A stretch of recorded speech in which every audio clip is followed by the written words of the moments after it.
Hello ladies and gentlemen, I am Screen Scene Guru coming at you with a new video, this time on a movie review. I have seen the fifth Insidious film, The Red Door, so I am going to be discussing that. A big fan of the Insidious franchise. We've got two more movies coming down the line. Really excited to see where the story goes. So like I said in some of my previous videos, I got some physical media. I will be showing them off in this video. So let's start off with the Insidious 5-film collection. So we've got all 5 films. Really awesome to pick this up from Walmart. This was about $15, so a bit of a discount price. Let's see, we've got Insidious PG-13 from 2010. Wow, that's a long time ago. Then we've got Insidious Chapter 2, which is, in my opinion, the best one, most scary. That came out in 2013. Then we've got Insidious Chapter 3, came out in 2015. Insidious 4, The Last Key, which I liked, but it wasn't a huge fan of. That came out in 2018. Wow. And then Insidious 5, The Red Door, which I just watched last night, giving my review about it. It came out in 2023, so a few years ago. Really cool stuff. And I like this one. I like the plot of it. They start out, the very beginning starts off with the events of the first movie, or I guess after the events of the second movie. After the dad chased him around with a baseball bat and tried to get rid of them when he was possessed. It seems like they made the dad forget. They made the kids forget, or at least told the kids they were just memories. Very interesting. Loved Patrick Wilson in this. P. Willie gave a great performance. I heard he's currently in what's the show called? I believe it's on Apple. Let me see real quick if I can pull up Widow's Bay. Yeah, I think Widow's Bay, or maybe another series actually. Let me look into this real quick, because it is Patrick Wilson's. Let me look up Patrick Wilson's stuff real fast on IMDb. Okay. Patrick Wilson. Let's see his repertoire, his stuff, because he's a pretty good actor. Of course, they have the clip of him and the Insidious demon on his cover page. So yeah, of course, he played Phantom of the Opera in 2004. He was in Watchmen in 2009, really good in Watchmen. He played Night Owl. Hard Candy, which I never saw, but I heard about that. Okay, so he's now in Cape Fear on Apple TV. So Cape Fear, which is like the 3rd time they've rebooted that. But I'm looking forward to checking it out with him. I heard he got bulk. And also Amy Adams plays his wife. And Javier Bardem plays the criminal tour guide. So really cool stuff there on Apple.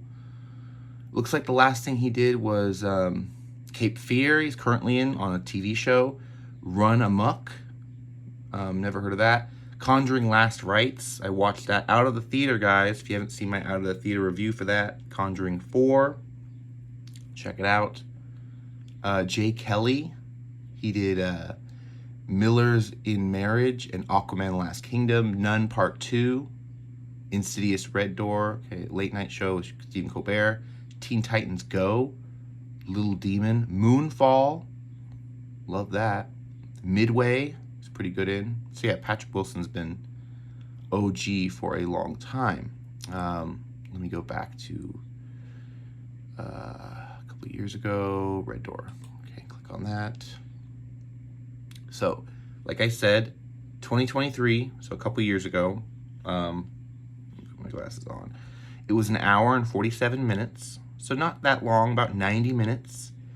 Let's see. The Lamberts must go deeper into the further than ever before to put their demons to rest once and for all. So really cool stuff. Oh, it looks like the director was Patrick Wilson. Wow, so he directed this one? Awesome. And yeah, like I said, the story focuses around the dad. You know, he split up from the mom, unfortunately, which was Rose Byrne. Love her.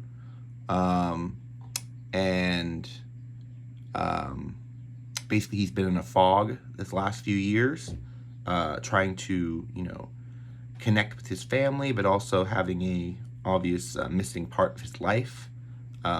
They basically said in the movie they tried to help him by making him forget. Hopefully they thought his life would be better if he forgot. Also, the movie opens with the family losing the grandmother, and the grandmother was partially psychic. She knew the kids were going to develop to be psychic. You find out in this movie, Patrick Wilson's character is, he's still upset about his father never coming home. His father left, was committed, and apparently committed suicide. He's seeing his father in the movie as like, you know, sort of like a dark, creepy vision. But at the end of the movie, it's sweet. They have like a reconciliation moment. So that's really nice.